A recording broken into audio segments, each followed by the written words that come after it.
बघा मित्रांनो, गुणोत्तर आणि प्रमाण या टॉपिकवरून आपल्याला अशा प्रकारचे प्रश्न पाहायला मिळतात, जिथे आपल्याला विचारलं जातं एक टेबल, दोन खुर्च्या यांची किंमत 410 रुपये, दोन खुर्च्या, तीन टेबल यांची किंमत 220 रुपये.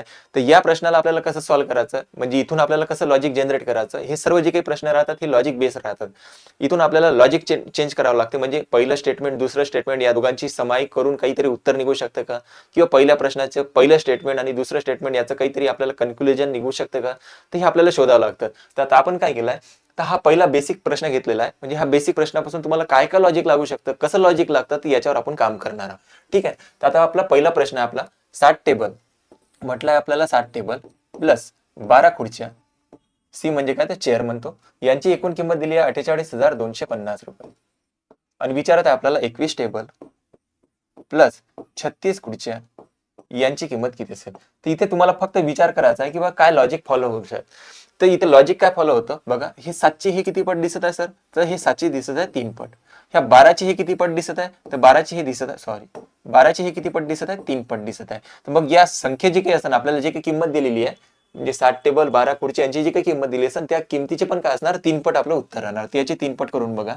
300, 3 पाचशे 1500, 5 हातचाला 1, 3 दोन्ही 6, 6 किती तर 7, 750 येणार आहे शेवट. तर 750 एकाच ठिकाणी इथं नाहीये, 750 शेवट इथे नाहीये, परंतु आपल्याला इथं म्हटलंय सांगता येत नाही. तर आपल्याला उत्तर पूर्ण व्हेरीफाय करावं लागेल. बघा 8 त्रिक किती होतात 24, 4 हातचे आले 2, 3 चौक किती होतात 12, 12 आणि 2 किती होतात 14, म्हणजे 1,44,750 रुपये काय होणार, 21 टेबल आणि 36 खुर्च्या यांची किंमत. ठीक आहे, समजलं असेल. हा बेसिक प्रश्न होता. आता हा त्याच्यापेक्षा थोडासा ऍडव्हान्स प्रश्न आहे. बघा इथे म्हटलं 4 टेबल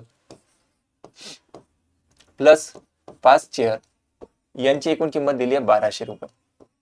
त्याच्यानंतर म्हटलं 4 टेबल प्लस 6 खुर्च्या यांची एकूण किंमत दिली आहे 1280 रुपये. आपल्याला फक्त लॉजिक ठरवायचं आहे काय होणार. त्याने विचारलं प्रश्नामध्ये की एक टेबल विकत घेण्यासाठी किती रुपये द्यावे लागतील, म्हणजे एका टेबलची आपल्याला किंमत काढायची आहे. तिथे काय लॉजिक लागतं सर, तिथे लॉजिक बघा तुम्ही. या दोन्ही स्टेटमेंटची जर आपण वजाबाकी केली, स्टेटमेंटची जर वजाबाकी केली तर हे स्टेटमेंट आणि हे स्टेटमेंट काय होणार, कॅन्सल. 4 टेबल होते खाली, तर वजाबाकी केली तर काय होणार, 0 होणार. तर इथे काय शिल्लक राहतं, तर इथे शिल्लक राहतं एक चेअर आणि इथे काय शिल्लक राहणार 80. या दोघांची जर वजाबाकी केली तर 80. तर मग इथून आपल्याला असा निष्कर्ष निघाला की एका खुर्चीची किंमत किती आहे, 80 रुपये. एका चेअरची किंमत किती आहे, 80. आता कोणते एक स्टेटमेंट पकडा, तिथे आता चेअरची किंमत ठेवून द्या. पहिलं स्टेटमेंट घेतो मी. 4 टेबल प्लस 5 खुर्च्या यांची किंमत दिली होती आपल्याला 1200 रुपये. इथून पण आपल्याला एका टेबलची किंमत काढता येते. एका चेअरची किंमत किती आहे, 80 रुपये. तर एका चेअरची किंमत इथे आपण फिल करू. बघा 4 टेबल प्लस 5 गुणिले 80 आणि बरोबर आपल्याला सॉरी आणि बरोबर आपल्याला 1200. तर 4 टेबल बरोबर इथे किती होणार, 8 पंचे 40, 400 आणि बरोबर आपल्याकडे 1200. तर 400 काय होणार, त्या बाजूने जाणार, मायनस मध्ये होणार. म्हणजे 400 जर 1200 मधून मायनस झाले तर 4 टेबल बरोबर किती येते, 800 रुपये. तर एका टेबलची किंमत किती, तर 800 भागीला जर 4 म्हटलं तर एका टेबलची किंमत किती येते, 200 रुपये. तर एका टेबलची किंमत किती आली, 200 रुपये. आपल्याला तेच विचारलं होतं की एक टेबल विकत घेण्यासाठी किती रुपये लागतील, तर किती रुपये लागतील, 200 रुपये. चला आणखी पुढे. आता ऍडव्हान्स झालेला प्रश्न. इथून लक्षात ठेवायचा, थोडा थोडा कठीण होणार प्रश्न. 3 भांडी आणि 5 खुर्च्या आणि 7 पिशव्या यांची एकूण किंमत दिली आहे 260 रुपये. मी इथे लिहितो 3 भांडी, बी म्हणजे काय तर भांडी, प्लस 5 चेअर, सी म्हणजे काय तर खुर्च्या, आणि 7 पिशव्या म्हटलं तर पी म्हणजे पिशव्या म्हटलं, यांची एकूण किंमत दिली आहे 260 रुपये. नंतर म्हटलं 2 भांडी, 2 बी प्लस 3 खुर्च्या प्लस 4 पिशव्या यांची एकूण किंमत दिली आहे 160 रुपये. आता आपल्याला विचारत आहे 6 भांडी प्लस 10 खुर्च्या आणि 14 पिशव्या यांची एकूण किंमत किती असेल. आता इथे आपल्याला लॉजिक काय लागतं सर, तर शांत डोक्याने घाबरायचं नाही की असं काही नाही की आपल्याला एका पिशवीची एका काय होतं इथे, एक भांडी, एका पिशवीची, एका भांडीची, एका खुर्चीची किंमत काढायची गरज आहे. तर काही नाही, थोडं लॉजिक लावायचं, थोडं डोकं वापरायचं. बघा इथे जर आपण काय करू शकतो बा सर, तर इथे आपल्याला 6 भांडी विचारलं आणि 10 खुर्च्या विचारलं आणि 14 काय होतं पिशव्या विचारलं.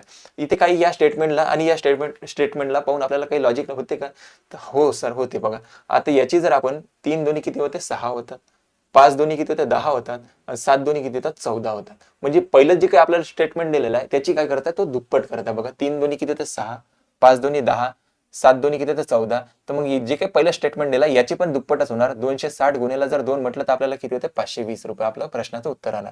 बघा 0 साइन दोन्ही 12 हातचाला 1 बे दोन्ही 4 आणि किती होते 5. 520 रुपये आपल्या प्रश्नाचं एकदम करेक्ट उत्तर आलं.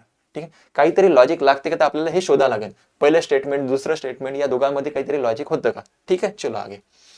4 बादल्या पुढे म्हटलं 4 बादल्या प्लस 5 टोपल्या आणि 6 पिशव्या यांची एकूण किंमत दिली आपल्याला 230 रुपये. नंतर म्हटलं 6 बादल्या प्लस 7 टोपल्या आणि प्लस दिलेल्या 8 पिशव्या यांची एकूण किंमत दिली आहे 310 रुपये. आता आपल्याला प्रश्नामध्ये विचारलं काय होतं बघा.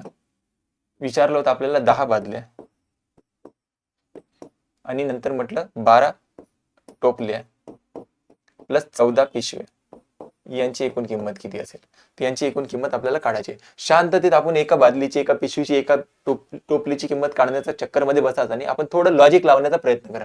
बघा सर आपल्याला विचारलं होतं 10 बादल्या आणि 12 टोपल्या आणि 14 पिशव्या यांची एकूण किंमत किती. तर हे जे काही दोन स्टेटमेंट दिल्या या स्टेटमेंटला पाहून आपल्याला काही लॉजिक लागते का. तर हो सर लागते. बघा 4 आणि 6 किती तर 10, 5 आणि 7 किती तर 12, 6 आणि 8 किती होतं 14. म्हणजे काय करतात दोन्ही स्टेटमेंटची काय करतात तो बेरीज करत आहे. तर आपल्याला या दोन्ही किमतीची बेरीजच करायची होती. 0 हे झाले 4 आणि हे किती होतात 5. 540 रुपये आपल्या प्रश्नाचं उत्तर आलं. ठीक आहे. फक्त लॉजिक आयडेंटिफाय झालं आपल्याला समजून जातं प्रश्न. बघा 2 खुर्च्या आणि 1 टेबल यांची किंमत दिली आहे 880. 1 खुर्ची आणि 2 टेबल यांची किंमत दिली आहे 980 रुपये. 2 खुर्च्या 2 चेअर प्लस 1 टेबल यांची किंमत दिली आहे 880 रुपये. नंतर म्हटलं 1 चेअर प्लस 2 टेबल याची एकूण किंमत दिली आहे 980 रुपये. त्याच्यानंतर विचारलं प्रत्येक एक वस्तूची किंमत किती म्हणजे 1 टेबल आणि 1 चेअरची किंमत किती असेल आपल्याला विचारलं होतं. ऑप्शन पण ते दिले आहे. RRB NTPC 2025 मध्ये विचारण्यात आलेला हा प्रश्न होता. बघ थोडं लॉजिक आपल्याला आयडेंटिफाय झालं पाहिजे. तर आता आपण काय करू शकतो सर.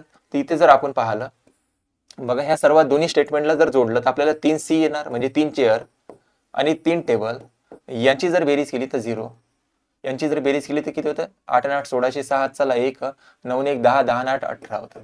यानंतर आपल्याला स्टेटमेंटमध्ये काय दिसतं सर बघा यामध्ये जर पाहिलं आपण 3 चेअर आणि 3 टेबल यांची किंमत किती आहे 1860 रुपये. यांची किंमत किती आहे 1860. तर या सर्वांमध्ये जर आपण 3 कॉमन काढला म्हणजे या सर्व स्टेटमेंटला काय केलं 3 न जर भाग दिला तर काय होऊ शकतं आपल्याला.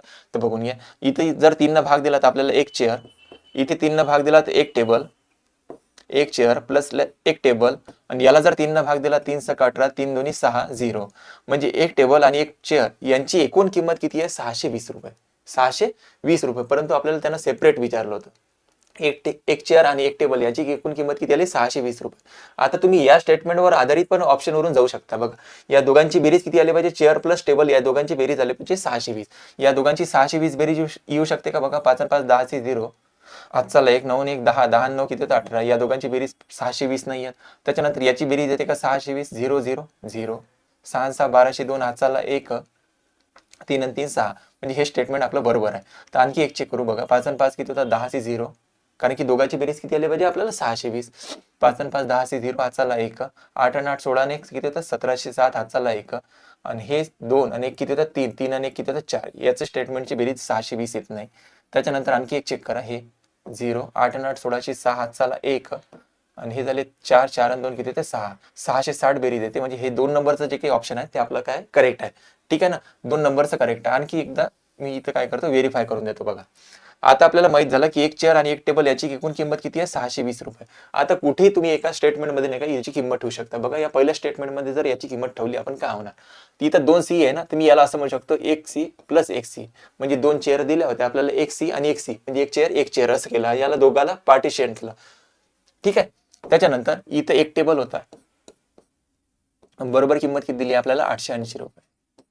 आता आपल्याला माहित आहे 1C आणि 1 टेबल म्हणजे 1 चेअर आणि 1 टेबल यांची किंमत किती आहे यांची किंमत आहे सर 620 रुपये. 620 रुपये. तर एका चेअरची किंमत किती येणार 620 जर त्या बाजूने मायनस झाले तर 0 राहणार इथं. ठीक आहे ना. त्यानंतर 8 मधून 2 मायनस झाले तर किती राहते 6 राहते. त्यानंतर 8 मधून जर 6 मायनस झाले तर 2 राहते. एका चेअरची किंमत किती यायला पाहिजे 260. तर 260 इथं आहे 260 आणि 360 हे आपल्या प्रश्नाचं एकदम करेक्ट उत्तर आहे. ठीक आहे. चलो आगे.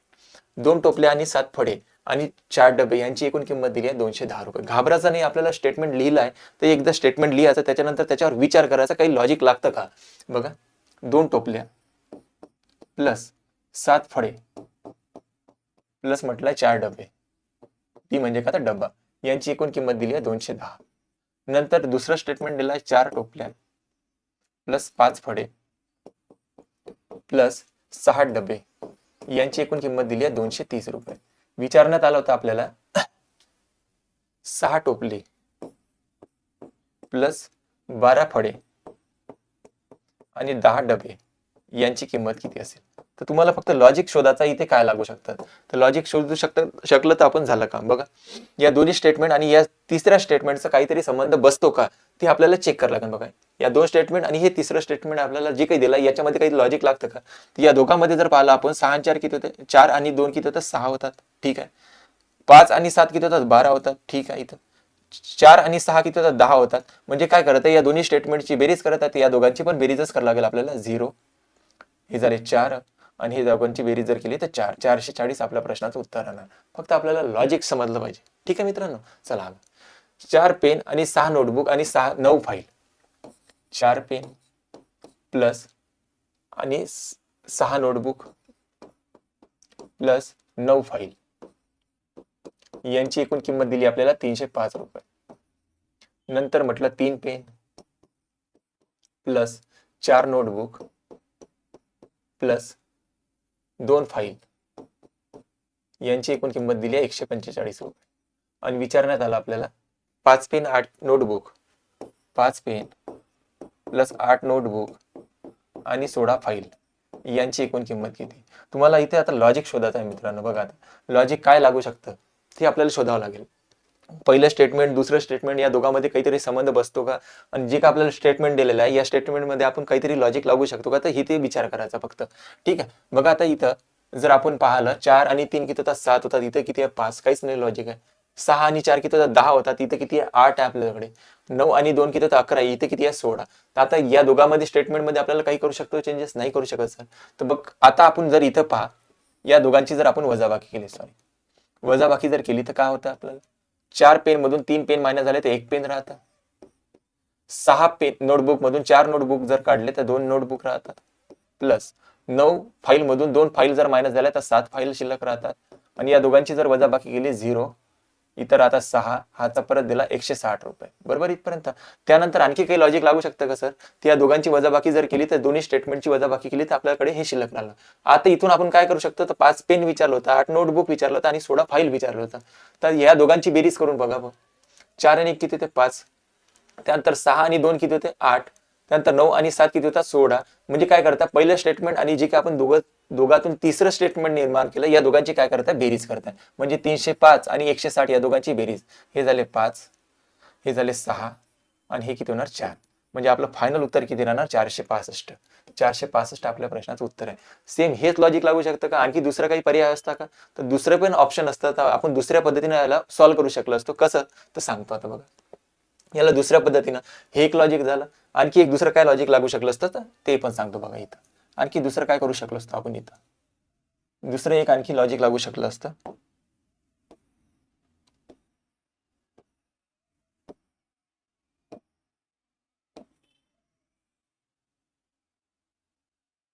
दुसरं काय लॉजिक लागलं असतं, इथे बघा. दुसरं लॉजिक असं लागलं असतं, जर आपण याला 2 न गुणाकार केला, याला पण 2 न गुणाकार केला आणि याला पण 2 न गुणाकार केला. हे आपल्याला हिट अँड ट्राय करावं लागेल मित्रांनो, लक्षात ठेवा. आणि ह्या स्टेटमेंटमध्ये काहीतरी संबंध बसतो का, तर हे आपल्याला चेक करावं लागेल. बरं, इथं जर स्टेटमेंटला गुणाकार केला, हे किती झाले, 8 झाले. 4 दोन्ही 8, प्रत्येकाला 2 न गुणाकार. आणि इथे जर 2 न गुणाकार केला आपण, समजा इथे झाले 8, इथे किती झाले 12 आणि इथे किती झाले 9. 9 दोन्ही किती होतात, 18. आणि आपल्याला विचारात तेच होतं, 5 पेन्सिल प्लस 8 नोटबुक आणि विचारलं होतं 16 फाईल यांची किंमत किती. तर प्रत्येकाला 2 न वरच्या स्टेटमेंटला आपण 2 न गुणाकार केला, तर इथे झालं 8. 8 मधून 3 मायनस झाले तर 5 राहतात. बघा, इथे झाले 12. 12 मधून 4 मायनस झाले तर 8 राहतात. इथे झाले 18. 18 मधून जर 2 मायनस झाले किती राहतात, 16 राहतात. म्हणजे आपण हे पण लॉजिक लागू शकलो असतं, या दोघांची बेरीज करा, या दोघांचा गुणाकार करा, त्याच्यानंतर हे स्टेटमेंट मायनस करून टाका, तर आपल्याला उत्तर प्राप्त होते 465. हे दोन्ही लॉजिक लक्षात ठेवा मित्रांनो. ठीक आहे, चलो आगे. 8 पेन्सिल, 5 पेन आणि 3 रबर यांची एकूण किंमत किती आहे, 111. 8 पेन्सिल, नंतर म्हटलंय इथं 5 पेन. आता पेनला मी काय करतो, के लिहितो, 5 के के म्हणजे काय तर आपण समजून जायचं पेन आहे, ठीक आहे. त्यानंतर 3 रबर यांची एकूण किंमत दिली आहे 111 111. त्यानंतर 9 पेन्सिल आणि 6 पेन प्लस 5 रबर यांची एकूण किंमत किती दिली आपल्याला 130 रुपये. त्यानंतर विचारला आपल्याला तिसरा आणखी स्टेटमेंट दिलेला आहे 11 पेन प्लस 3 रबर 16 पेन्सिल आहे ना पहिले 16 पेन्सिल 11 पेन 3 रबर यांची एकूण किंमत दिली आहे 221 रुपये. आणि आता आपल्याला विचारत आहे 39 पेन्सिल प्लस 26 पेन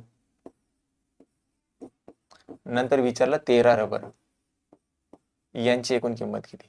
या सर्व स्टेटमेंटला जर आपण पाहायला विचार केला तर बघा खालचं स्टेटमेंट जे काही दिलं आपल्याला इथं 13 26 39 आहे. या स्टेटमेंटला जर आपण या स्टेटमेंटमध्ये जर आपण पाहिलं विचार केला तर काय होऊ शकतं. या स्टेटमेंटला पाहून जर आपल्याला विचार केला तर या स्टेटमेंटमध्ये 13 कॉमन निघू शकते सर. 13 जर कॉमन राहिला तर इथे किती राहणार 1 पी, इथे राहणार 2 पेन्सिल म्हणजे 2 पेन दिला होता 2 पेन, के म्हणजे आपण काय म्हणलं पेन, इथे राहणार 1 रबर, ठीक आहे ना. तर हे स्टेटमेंट निघू शकते आपल्याला. जे काही उत्तर राहणार त्याला 13 ने भाग गेला पाहिजे. जे काही उत्तर राहणार त्याला काय होते 13 ने भाग गेला पाहिजे. या ऑप्शनला आपण चेक करू. 13 1 13 13 2 26, 21 मधून 26 मायनस झाले तर राहते 5, नंतर झाले 56, इथं 13 ने भाग जात नाही. खालचं स्टेटमेंट चेक करा. 13 चौक किती होतात 52, 13 8 104, इथं 13 ने भाग जाऊ शकतं.